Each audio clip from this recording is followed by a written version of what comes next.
Be inspired, supported, and empowered. This is the Global Healthy Living Foundation podcast network.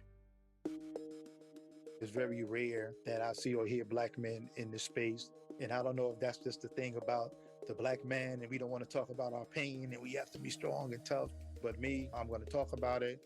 I don't buy into the stigma that it makes you any less of a man or makes you any weaker.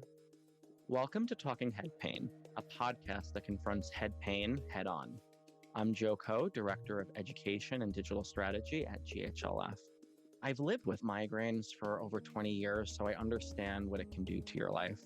Today, I'm talking with Qasim Amin Nathari about the unique challenges he faces living with migraine as a Black man, from his treatment in medical settings to navigating his faith in chronic disease. Qasim, how are you doing today? I'm doing good, Joe. How are you? I'm great. And where are you located? I'm in Jacksonville, Florida, the Sunshine State. And how are you feeling today? Today, I'm doing good. Today's a good day. You're always grateful for good days. What does a good day look like for you? A good day for me is when I'm even manageable in terms of migraine pain. Of course, the perfect day is when I'm pain-free. And I do get those. I'm fortunate, that through my management, I'm able to squeeze out an occasional completely pain-free day. But for me, a good day is when I'm at least able to function enough to get my normal day-to-day routine done, my writing, research, those things that I would do on a normal day that I just can't do during migraine episodes because of, obviously managing the pain, the lack of focus, and all the other things that come along with the challenges about migraine, particularly when you're like me, I'm chronic severe. I'm not intractable anymore, thank God, but I'm chronic severe. So I have more not so great days than I do great days, but I'm grateful for the good days. I am too. I know the feeling as someone who lives with migraine myself. I want you to think about your worst migraine attack or your worst day. What was that like and how did you feel? My worst migraine day ever, I can vividly remember it because it was one of the few times over the more than 2-decade journey that I've had with migraines. I've been in the emergency room a handful of times. I'm not one to go to the emergency room. It's just a bad experience. And as I commented the other day on another blog, the emergency room is probably the worst place for a person who lives with migraine because of just the level of care or lack of care and sometimes just a lack of empathy. So for me, the worst migraine day ever was back in 2009 when I had been in an episode for 3 days. Nothing that I did would get me any relief. And finally, I just gave up and went to the emergency room. And before I was even seen, beyond signing my name and things like that, I was there for almost 8 hours. After I waited all that time, finally was seen. You know what they treated me with, Joe? They gave me an Imitrex. Probably could have taken it home. Could have taken it at home. I had taken it at home already during the preceding time before me coming there. Obviously, it didn't work, which is why I wound up in the ER. So my suggestion of the IV treatment that I had received once at another hospital that worked effectively was kind of like a compazine. I had a whole protocol that I had worked on with another doctor before I had moved to Philadelphia.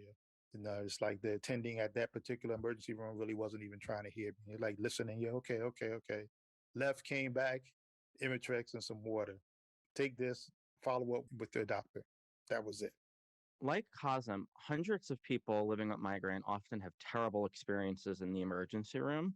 Dr. Peter McAllister is a board certified neurologist and the director of the New England Center for Neurology.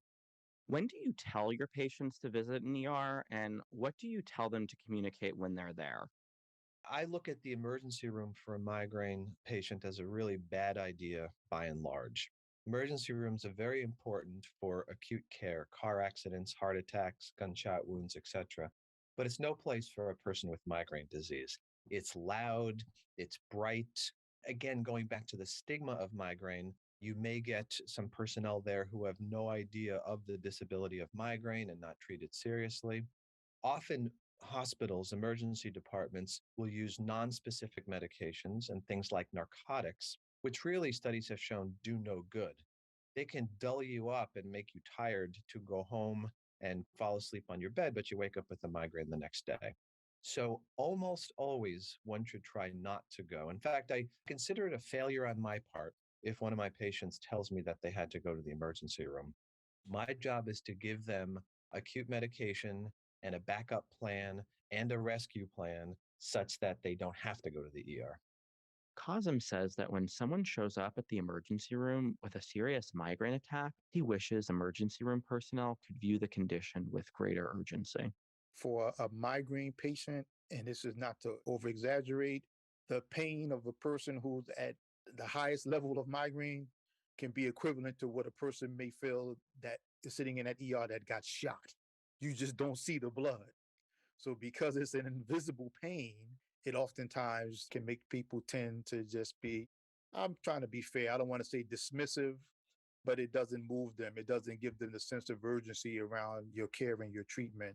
So I would want them to know that because you can't physically see the pain, the way that I describe it is as bad as it is. And I need to be treated the same way you would treat a person who needed to be triaged because they were bleeding. You didn't want them to bleed out.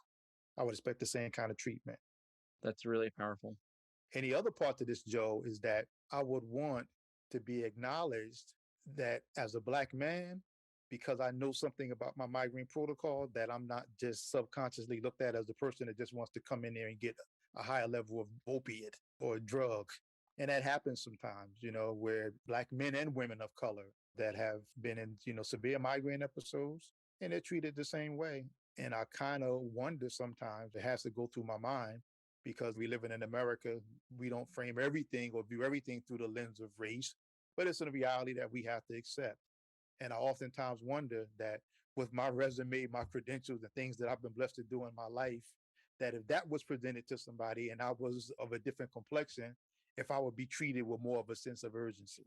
If I would went in and say, oh yeah, I ran a communication department for a major city. I put together a communication mechanism for a mayor who's now a US senator. If I went in, as we say, flexing, then I might be treated differently than just a person who's just coming in pretty much at the mercy of the hospital staff, who's just humbly seeking some care to get out of the pits of this horrible episode that I'm in. And that must be a really hard balance between knowing a lot about your disease, knowing that structural racism is real, that the studies show and prove exactly what you said, but also being vulnerable in an attack. How do you balance wanting to advocate and educate with needing to get these physicians and other practitioners kind of on your side to get the treatment that you need in that moment? I'll be honest, Joe, it is no balancing act. I press on, even in the worst pain. I like to use this term. I'm politely relentless when it comes to advocating for myself, particularly in those moments. And honestly, there's been a few times that I've been successful in being able to do that. But there's other times, like I actually went to a neurologist for one visit here when I moved to Florida, that I was referred to by my new primary here at the time. And my experience with this one doctor was so bad that I told my primary, I'm not going back to him. Let's find another neurologist. And the reason the experience was so bad, Joe, is because I was trying to give him my experience with the medication that he was insisting that I try again because they've made some improvements to it. And I said, listen, I appreciate you, but I've studied the improvements that they've made in this medication, and the improvements aren't significant enough to make me think that I'm going to have any different outcome than what I had when I took it before. So I'm kind of reluctant to try that. Can we try something else? And then if we have to circle back to this remixed version of the same medicine that I tried years ago, then I'm willing to go back to it. But I don't want to start with that. I don't want my baseline to be a medicine that I tried before that had horrible side effects and a horrible outcome for me. And he was just adamant, oh no, it's completely different. You need to forget about what you went through before. Almost essentially, it's a new medicine, what he was trying to tell me. And I'm in my mind, I'm like, I did enough research. No, it's not. They just rebranded the medicine. I already know this. Qasim says it can be difficult to have a two-way conversation with a doctor because often it feels like the doctor already made up their mind about treatment options. Sometimes in those spaces, and I love doctors. I have developed since some good relationships with doctors. But you know what has been said about doctors sometimes? They have this complex sometimes that once they've made a decision in their mind, it's shared in terms of you being able to give input.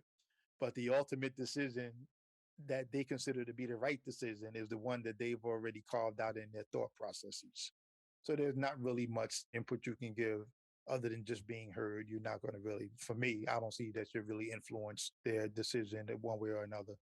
Can you talk about stigma about being a Black man with migraine when we know that the picture and image of a migraine patient is not a Black man, it's not a Black person, it's a woman in their 40s and 50s that's white, that has a career. How do you address that? It's difficult. It's a challenge. And honestly, it's a work in progress. I'm still trying to figure it as I go. I think one of the things that has worked for me is that I haven't really been all over the place in the migraine community in terms of treatment. So, other than the one bad experience I mentioned in the ER and then the other doctor that I mentioned previously, my circle has been pretty small. So, I don't have to navigate the stigma as much as I would if I didn't have a certain level of care, meaning if I was just underinsured. It was going to just random doctors because I'm grateful that I have good insurance and I've been able to develop a relationship, particularly with a couple of neurologists over the lifespan of my migraines. I haven't had to deal much with the stigma, but invariably it does pop up. And for me, when I'm in those spaces where it has popped up, I'm always even just advocating for the next person. I'm not just there in that moment, although it's my pain.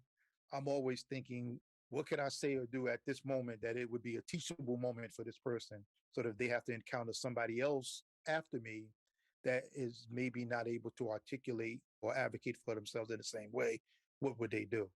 That's really important because you talked about sometimes we have to flex when we have this knowledge and our experiences, but not everyone can flex in the ways that you and I can flex with medical providers. So, Right. really doing that work for the next person when we can, because sometimes we can't, and that's okay too.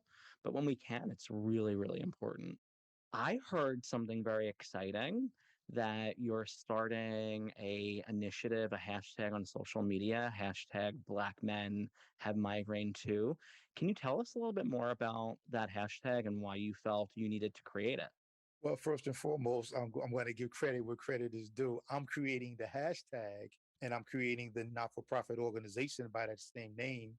But the actual term, Black Men Have Migraine Too, is actually the title of an interview that my friend and colleague, she's my shiro in the migraine advocacy space, the migraine diva, Jamie.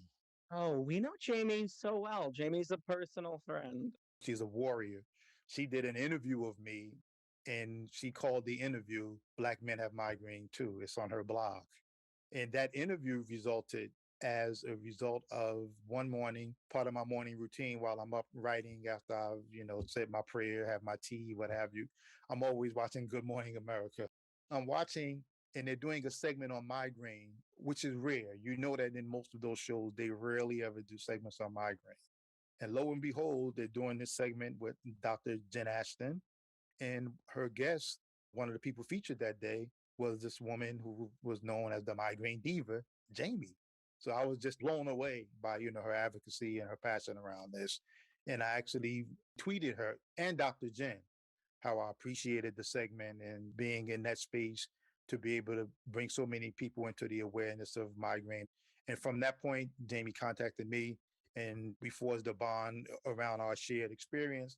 And she interviewed me. We did a very extensive interview, which I would recommend everyone go to her blog and read because it really gives a lot of insight on a number of variables. So for me, it started to become clear as I became engaged in the migraine awareness and advocacy space that something had to be done because for far too long, the face of migraine has traditionally been what it's been: middle aged, straight white women, even in the advertising, until you started to see a Serena Williams and a Whoopi Goldberg. I'd never seen a Black person or a person of color in a migraine commercial. So for me, after she did this article, immediately that title stuck in my mind. And I said, you know what, I'm going to own that and we're going to run with it. So my goal now is to try to do as much advocacy on behalf of Black men and people of color in general, but we have a lot of people in that space. But from my knowledge and based on the research I've done and I'm continuing to do, I don't see a lot of people involved and engaged in that space, particularly focusing on Black men. And I think that's really tragic because in doing the research, I found so many high profile Black men who live with migraine. So I think that at this point, we need to do more advocacy, and we need to even have the pharmaceutical companies move the needle in terms of even featuring some of these people in their commercials. There's no reason whatsoever that I see a Serena Williams commercial and I don't see a Dwayne Wade commercial. Very true. He wanted to wear tinted goggles, and the competition committee ruled against him. They said that it gave him an unfair competitive advantage. Meanwhile, the lights of the American Airlines arena was triggering migraines for him during games. So we've seen all these things done. So I think for me, we need to get high profile Black men that have lived with the challenges of migraine. We need to get them more visibility. Thus, also maybe having more Black men who maybe don't even know that the headache that they're having is migraine. The awareness needs to be brought more into the forefront. The way that we build community is just so powerful and beautiful with the migraine community. So I really appreciate you doing this work that is so needed and so devalued. We need to really find ways to amplify and spread your message because it is so important. I have another question. You were talking about getting diagnosed. What type of doctor first diagnosed you? I was first diagnosed by a general doctor, my primary at the time. I was just having these headaches, and I had experienced headaches enough to know that these weren't normal headaches. And as I started to describe the nausea and other things that was going with them, he told me, "Oh, those sound like migraines." So he diagnosed me, and that was my first introduction to beta blockers. He had me on Indorol. And then ultimately, I followed up with a neurologist. But it wasn't until 2003, after I had my first hemiplegic migraine, that I went full consultation with a neurologist, and I was diagnosed as having migraine disease. Then by 2005, after just having 2 bad years, I had a horrible 2-year run from 2003 to 2005. And in 2005, I was doing some research. I was always reading books about migraine, and I came across this book called What Your Doctor May or May Not Tell You About Migraine. And it was written by Dr. Alexander Moskov. And when I read the book, I'll go to the back of the book, I find that he runs a place that was called the New York Headache Center. And by this time, I'm back in New Jersey. So, you know me, I'm going to write an email. I'm going to get to see this doctor. When I wrote him outlining what my situation was, 2 days later, I got a call back from his office that said he wants to see you. And then after my initial visit with him, that's when I was diagnosed like chronic severe. So from 2005 up through now, I've been living with chronic severe to the point now that I'm, classified as being disabled. I couldn't work full time anymore. It's important for people to understand that you likely will get diagnosed in a primary care setting, particularly more marginalized folks. We're not seeing specialists. For sure. Because again, most people that are underinsured, you're not going to be able to afford just being able to go to a neurologist and pay out of pocket. In fact, one of the things that interrupted my treatment years ago with Dr. Moskov is that his practice had went to a no insurance practice. So I was treated by him for about a year, maybe a year and a half. Then the office went to all cash. And at that point, I had to stop seeing him because I didn't have the insurance that I have now. We often don't hear about how chronic illness and pain impacts relationships with faith and how faith can help chronic pain and diseases like migraine. You talked about being religious and praying earlier. Can you talk about how your faith and living with migraine intersects? I think now at this phase of my life, I'm more spiritual than I am religious. I'm a Muslim. I believe that I'll always be a Muslim, but I'm more spiritual because sometimes when folks talk about religion, it gets bogged down in theology and doctrine. And for me, it transcends that. But certainly faith has played a role. But I'm going to tell you something, Joe. It's particularly tricky when you're a Muslim who deals with a chronic illness. Part of the understanding of Islam, the doctrine of Muslims, is that any type of pain is an expiation for sins and shortcomings. So what oftentimes happens is that I don't talk about pain a lot, but when the conversations will come up, invariably around migraines or whatever, if I'm around one of my Muslim friends, one of them may invariably remind me of that part in that aspect of the faith. Like, that's the expiation for your shortcomings, for your sins. You deal with the pain now, it lessens the pain you'll have to deal with in a life to come. And that's good. That's a noble reminder from a faith perspective. But when you're going through that on the ground in real time, you kind of would like to maybe have a little bit more of an empathetic conversation around this pain.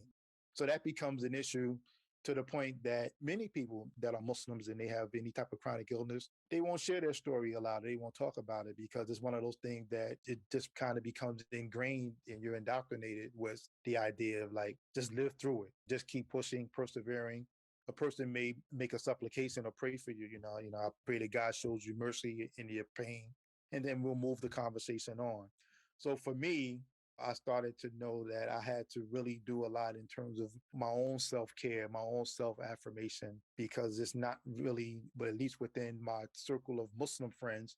And don't get me wrong, I have, the few friends I have, I consider good friends. They'll call and check on me, but I don't think you're going to be able to have the same conversations with Muslims around pain that you may have with a person that may not be in that space.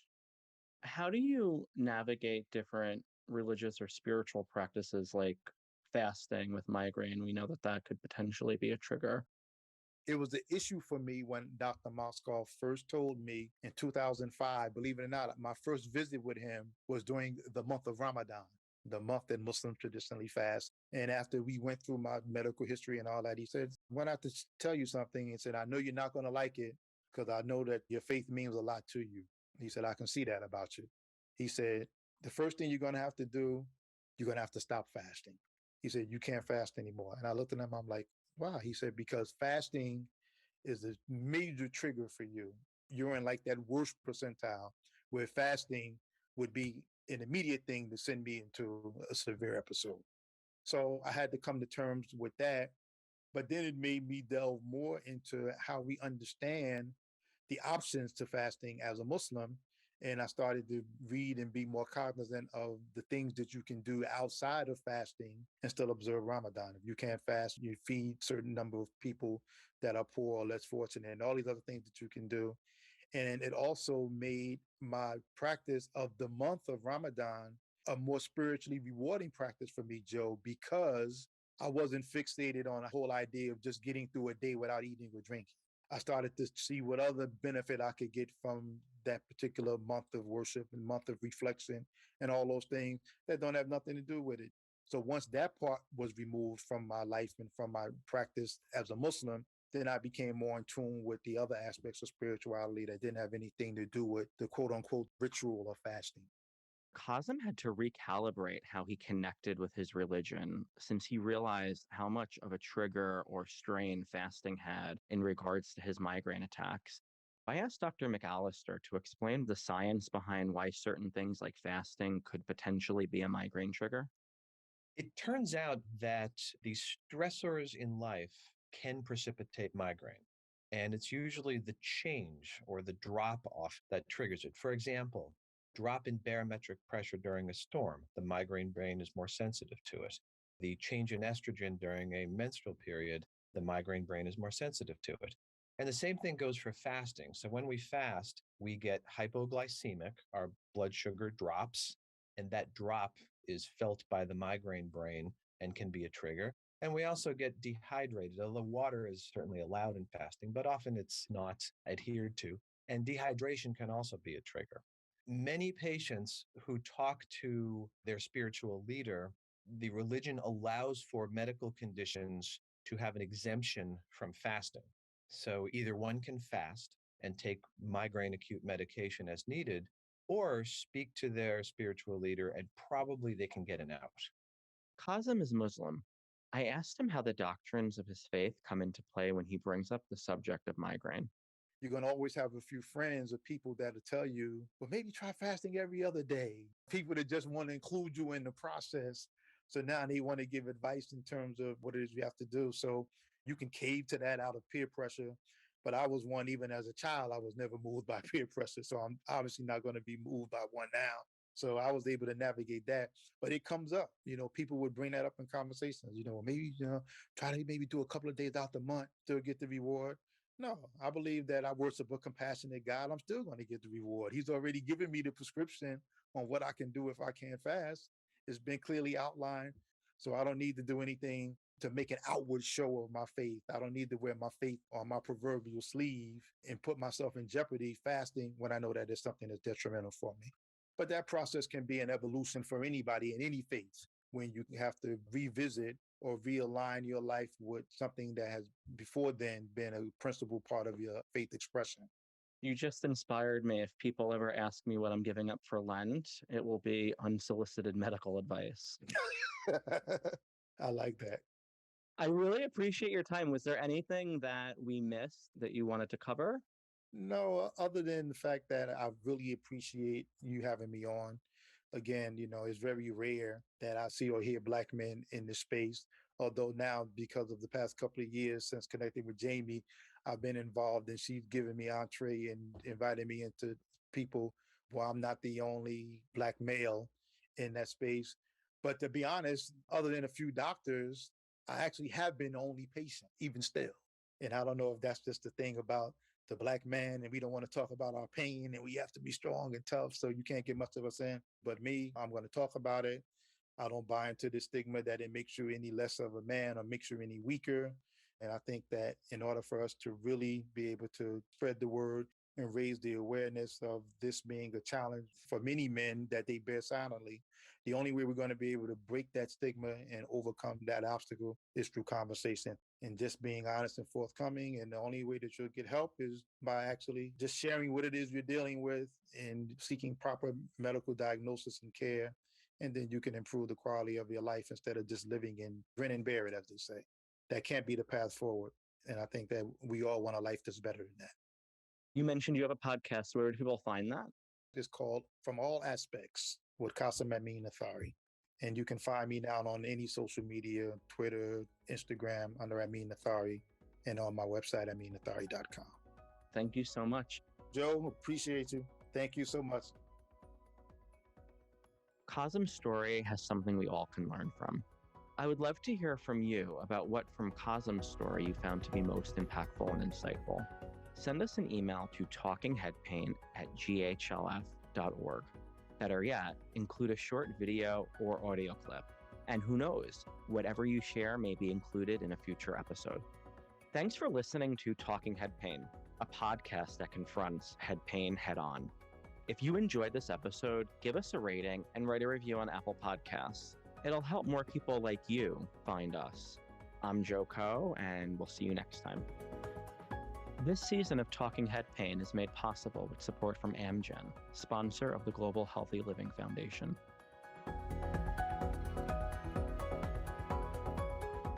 Be inspired, supported, and empowered. This is the Global Healthy Living Foundation Podcast Network.